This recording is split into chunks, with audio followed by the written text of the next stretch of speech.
It's Halloween, which means it's time for spooky. And what's more spooky than FNAF? To me, nothing, because this has taken over my life for multiple years at this point. But no matter what, we're giving you one of the spookiest lists that I could think of, because today we're counting down the top 10 scariest FNAF animatronics of all time. Alright, let's do it. Let me know down in the comments who you think the scariest animatronic is, alright? Do it. In at 10, Circus Baby. Top 10 worst anime betrayals, but it's FNAF. In sister location, we thought we finally had the first nice animatronic. Like basically, a prototype Glamrock Freddy. Or at least, we thought so at first. Baby was giving us tips on how to survive. She really seemed like she wanted us to live. But then, what do we get for trusting her? Just like my ex, scooped and stuffed, just like a Thanksgiving turkey. This was probably one of the most brutal things to happen to a character in the entire series, and it's all because we trusted Baby, alright? She made us feel safe, she gave us confidence, she prevented us from getting killed, only to use our body as a skin suit and then get kicked out of Ennard not even a game later. This is why I don't trust Glamrock Freddy. Okay, Baby is legit one of the reasons that I have trust issues, and that's saying something. Like, holy damn, okay? I could have sworn throughout the whole of Security Breach that we were gonna get betrayed, and then Glamrock Freddy was gonna do the same thing. Like, lead us down to Afton and then pull a psych. I've been working for this but he didn't. However, thanks to Baby, I'm still pretty sure that this man is doing a long con. And if you're liking this video and you want to see more, be sure you're smashing that like button. Smash it like I'd smash Jack-O-Chica. And make sure that you're subscribed, because YouTube randomly unsubs people sometimes. I don't know, okay? The internet is weird. Moving on. In at 9, Glamrock Freddy. Yeah, I'm calling him out even more. Glamrock Freddy is one of the newer Glamrock animatronics created in Security Breach. He's the Glamrock version of Freddy Fazbear. I mean, I don't really know how else to say it. He's based off like the original Freddy, but with an early UK 1970s vibe, or 80s, I don't know which one had neon, I wasn't born. Similar to Toy Freddy though, he has a top hat, he's made of plastic, kind of like Kim Kardashian, and then he has a thin blue stripe above the brim of his hat.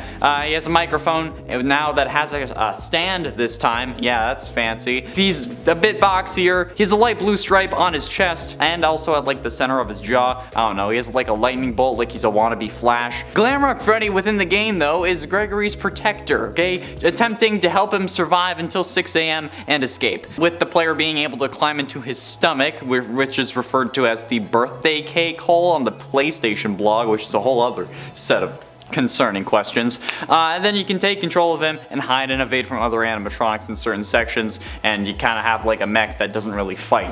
However, I trust this man as far as I can throw him, because I firmly believe that we're gonna have another Circus Baby situation that will probably be revealed when the DLC comes out in 2023. Like seriously, there's no way that this many things could have worked out in our favor throughout this game accidentally. No way at all. There's something sus going on here, and I'm pretty sure that it's Freddy.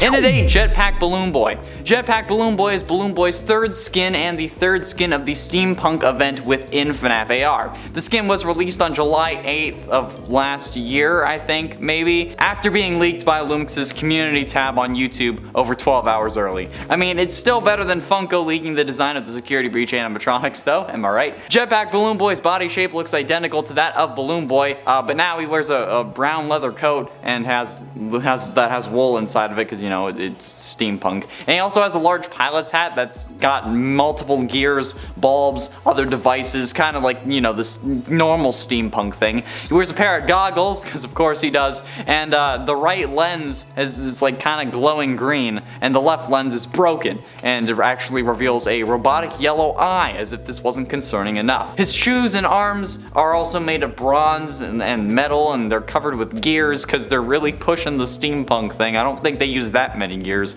But now, his sign also reads "Let's Fly" with big letters, being made out of scrap metal and also bolted to the sign, because again, they gotta drive that point home. His balloon is decorated to look like a hot air balloon with gears, jewels, and curtains covering it. And finally, as his name suggests, see, he has a large jetpack on his back, which he will use to fly over your house and dive bomb it, because that's what steampunk does, right? Blow things up, I'm pretty sure. It sounds like it would be fun, although the whole "Let's Fly" thing is giving me Pennywise vibes, and I don't dig it. I don't like it. In at 7, the Puppet.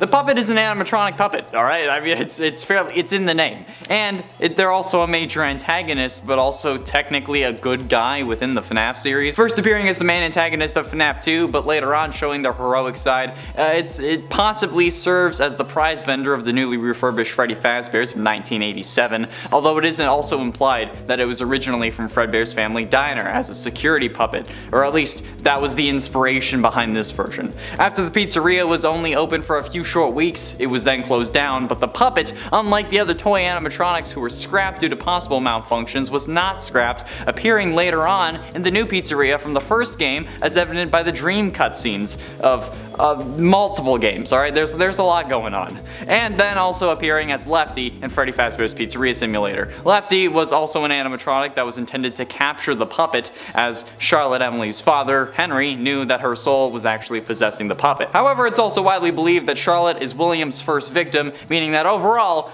they would have like the most significance to the story. Plus, have you seen like the way that it walks in FNAF 2 in VR before it jump scares you? That's creepy as hell, okay? No thank you. No. It's like a weird worm thing. I don't like it. And at 6, Jack-O-Chica. Jack-O-Chica is an antagonist exclusive to the Halloween Update DLC for Five Nights at Freddy's 4, replacing Nightmare-Chica. She returns also as an antagonist on Ultimate Custom Night, but I mean, exclusive, I mean, in FNAF 4 they're exclusive, and then ignoring Ultimate Custom Night. Jack-O-Chica is a Halloween-themed version of Nightmare-Chica. I mean, I feel like it's pretty evident. She's distorted, nightmarish version of Chica with several sharp teeth, wires coming out of the torn parts of her body. However, unlike her original counterpart, she doesn't have any eyes, and or like an endoskeleton head at all, really. Instead, they have a bright orange light that's coming from within their soul. I don't know. Their eye sockets and torso are like glowing bright orange to kind of fit with the Halloween theme. She also carries a jack-o'-lantern instead of a cupcake because, you know, Jacko, that's kind of how it works. And then also in Ultimate Custom Night, when the office heats up to 90 degrees, Jack-O-Chica will appear in both halls at the same time. And then once she is fully materialized, she will then jump scare you, ending the game. The only way to stop her is by closing the left and right doors at the same time to make her go away. But this won't work if the office reaches 100 degrees or more, alright? So yeah, we gotta deal with heat. You gotta deal with the heat. If you can't handle the heat, get out of the office kitchen thing. I don't know. I haven't played Ultimate Custom Night. How about doing number 5, Ennard? Ennard is the true main antagonist of FNAF Sister Location. He's composed of the endoskeletons of all the Sister Location animatronics, and then he also makes a return in Ultimate Custom Night because he's just a dick like that. Ennard is one of the many Funtime animatronics, and is like a human-like animatronic with a weird endoskeleton looking body. He has a white mask with a red nose, red eyebrows, a green and yellow colored party hat for some reason, because, you know, that makes it less creepy despite you being a giant robot made of wires. And it also has like a red button and then multiple eyes covering the body. But you know, the top hat, it makes it okay. And it also climbs within the vent system in Ultimate Custom Night, but unlike the other animatronics in the vents, he is difficult to track, appearing only briefly here and there when moving. He can't be seen in the vent opening, but he gives himself away by making like a squeaking sound before he attacks, because you know, that makes it easier. Just close the vent door and he'll go away, okay? But like aside from being probably one of the creepiest animatronics design-wise, this dude is just a whole load of worry, alright? He's crawling through the vents. Man is getting on a list 100%, alright? The FBI is watching him, I hope. God. Nightmarionne is an antagonist exclusive, again, to the Halloween Update DLC for FNAF 4, although they do return in Ultimate Custom Night and FNAF VR. But you know what? We don't talk about that. They're exclusive to FNAF 4's Halloween DLC. Nightmarionne is a human-like animatronic. I mean, it's the puppet, but a nightmare version of the puppet. And they have a white mask with black tears this time, black lipstick, for some reason, white dots for eyes, and a row of sharp teeth that is sharper than me.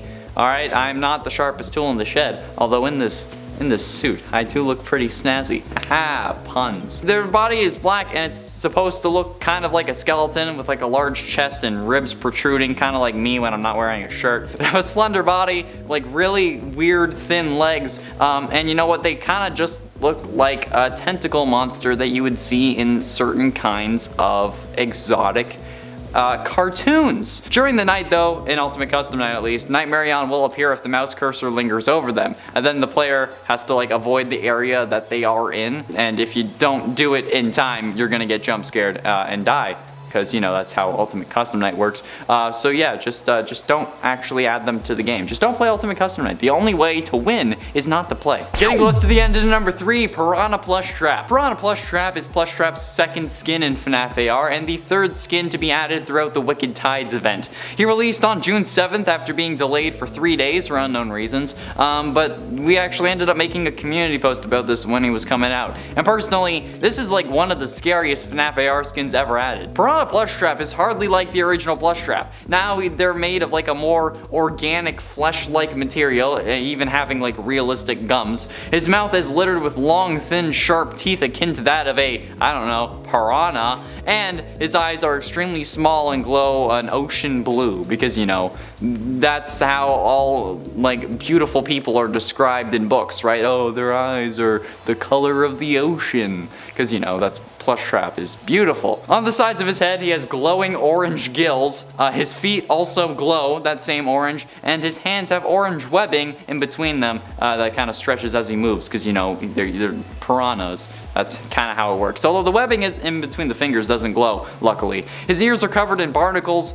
His mouth, stomach, and right leg are all covered in like string-like algae. His body is fully covered in spikes, and his torso is also split open, revealing his ribs. And this thing is actually horrifying, and I do hope that we see them in another game instead of just in special delivery, because this is terrifying. This would actually genuinely scare me. This is like the baby zombie of FNAF. But ultimately in at number 2, Nightmare. That's right, they're only at 2. Nightmare is the main antagonist of FNAF 4, alright? They return in Ultimate Custom Night. I don't think that Nightmare specifically is in FNAF VR though. Their face features, like, they have scratches and they're all distorted. It's basically just an inverted Nightmare Fredbear, alright? His jaw has all the white sharp teeth that you would normally expect with a Nightmare. Got blood stains, his like black gums, his black eyelids, white thin pupils, red irises, and just, I don't know, it's terrifying. I don't know why they thought that this would be okay. This is called Nightmare for a reason. His body contains like a bit like a lighter bit of gray on his stomach, I guess, and he has a shiny yellow bow tie because that makes everything better. Nightmare Fredbear and Nightmare are basically just a tag team, also in Ultimate Custom Night. They're invisible to the cameras and can only be seen when they reach the doorways. Then once their eyes are visible, you gotta close the doors to make them leave you alone. And finally, in at number 1, the Daycare Attendant. This mother hubber. The Daycare Attendant, otherwise known in-game as Sun or Moon, is a superstar Daycare Attendant animatronic, obviously, that appears in Security Breach and is a recurring antagonist in its Moon form. As Sun, the Daycare Attendant they're upbeat, they're energetic, they're kind of similar to Funtime Freddy in that sense. They enjoy doing activities with children, such as putting on puppet shows and drinking Fizzy Faz, you weirdo. And when Gregory knocks down, like, the things to distract him, he kind of has to pick them up and he's panicking about it. I don't know why. He's also very serious about keeping the lights on because if they're off, he transforms into Moon. And then as Moon, they're really malevolent and aggressive and they're really angry for some reason. They constantly chase Gregory once the lights turn off, and then they attempt to punish him for, quote, going past his bedtime and being a naughty, naughty boy. Yeah, even though Moon still has a distaste for messes, they gotta clean it up as well, which is actually at least a little bit good because you can torture him while he's torturing you. But honestly, this kind of attitude that this animatronic has in general kind of gives me a whole like, come see what's in my van, I got more Fizzy Faz in there vibe, you know? And straight up, I don't like that. It makes me feel like a deep-seated anger in the pit of my stomach, and it makes me want to throw this man to the floor and beat him until his brain wires spill out, which is fine for me to say in this case because it's an animatronic that I'm referring to, although I'm sure the prosecution has ended the video before I can say that. But hopefully my lawyer has unpaused the video video right now so the jury can have an oh okay moment like in all of the movies when they start to truly understand my innocence. That's all the time we have for today though, friends. Thank you all so much for watching. I have been John Monroe, and I'll see you in another video. Bye, jury.